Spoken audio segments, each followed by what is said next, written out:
The big question for this segment is how and why do modern economies break down?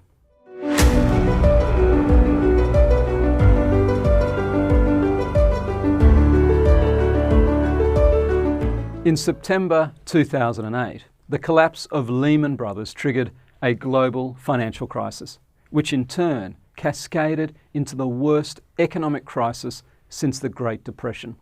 The world's financial system required enormous taxpayer-funded bailouts to survive, and only unprecedented monetary and fiscal stimulus enabled the economy to stabilise, although reverberations have continued for years, particularly in Europe.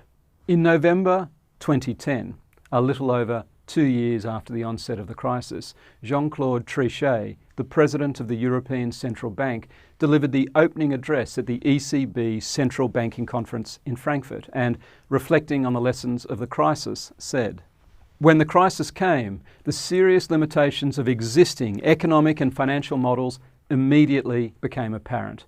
Arbitrage broke down in many market segments as markets froze and market participants were gripped by panic. Macro models failed to predict the crisis and seemed incapable of explaining what was happening to the economy in a convincing manner. As a policymaker during the crisis, I found the available models of limited help. In fact, I would go further. In the face of the crisis, we felt abandoned by conventional tools." It is tremendously important to understand why conventional economic models are so inadequate in predicting, explaining, and responding to economic breakdown.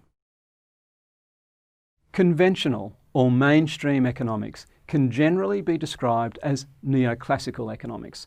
At the heart of conventional economics is a model built upon the insight that rational, individual self-interest can lead to efficient resource allocation via the invisible hand of competitive markets, and linked to this idea of the balancing of supply and demand in the marketplace is the concept of equilibrium. Eric Beinhocker, in The Origin of Wealth, an account of the emerging paradigm shift in new economic thinking, notes that the mainstream paradigm of economics over the past 100 years has portrayed the economy as a system that moves from equilibrium point to equilibrium point over time, propelled by shocks from technology, politics, changes in consumer tastes, and other external factors. Beinhocker uses the analogy of a rubber ball rolling around a bowl to represent the tendency of the economy in this conventional model to come to rest at equilibrium. It's effective precisely because it highlights how far removed that image is from the continuously dynamic and innovative global economy of which we are all a part.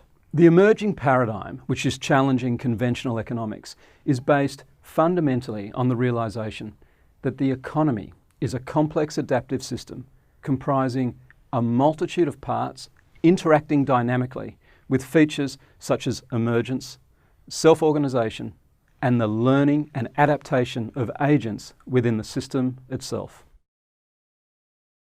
Brian Arthur coined the term complexity economics for this emerging paradigm, and in a Santa Fe Institute working paper notes that the equilibrium shortcut of conventional economics was an understandable way for economists to model patterns in the economy and bring mathematics to bear in this analysis. Using equilibrium theory, economists did achieve significant advances in many areas of economics.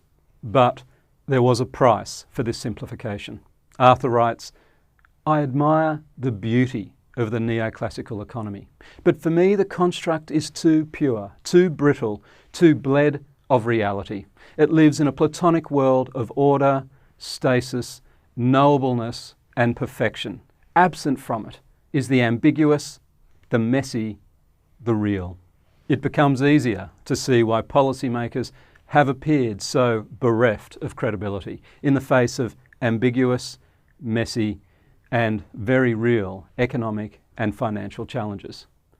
The task of building a comprehensive alternative theory of economics based on complexity economics is a long-term project requiring continuing research, but there are already many productive insights we can draw upon to understand how and why modern economies break down.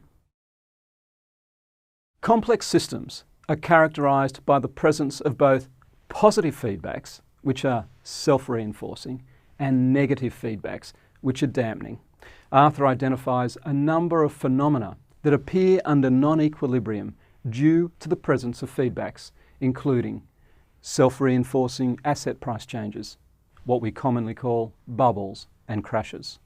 Clustered volatility, which is the appearance of random periods of low activity followed by periods of high activity.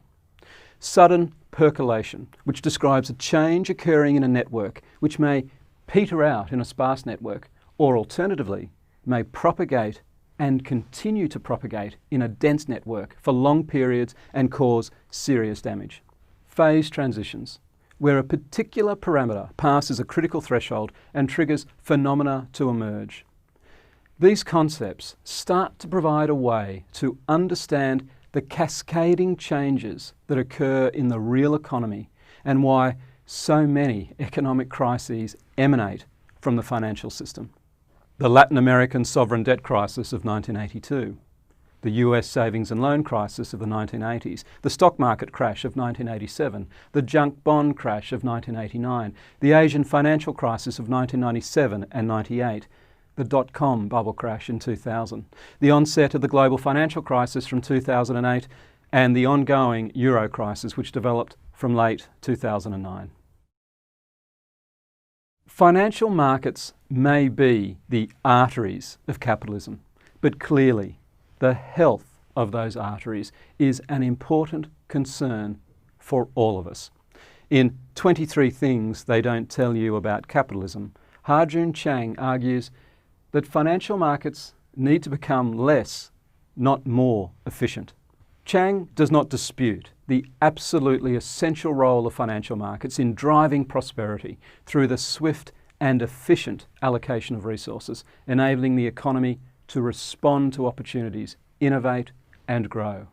The problem he identifies is that financial markets have become too efficient at generating financial instruments, including financial derivatives, which are financial contracts or products whose value is derived from an underlying asset.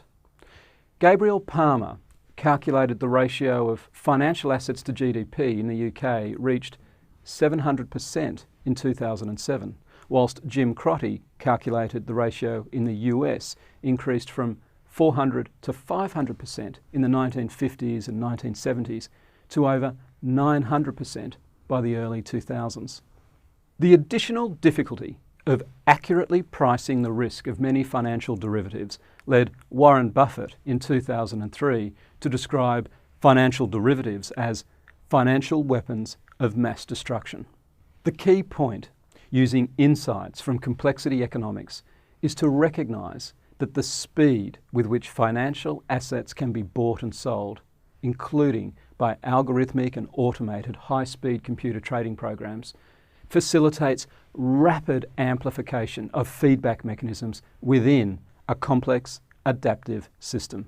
Phenomena such as self-reinforcing asset price changes, clustered volatility, and sudden percolation emerge, trigger financial system stress, and via transmission mechanisms such as credit crunches, cascade instability into the real economy.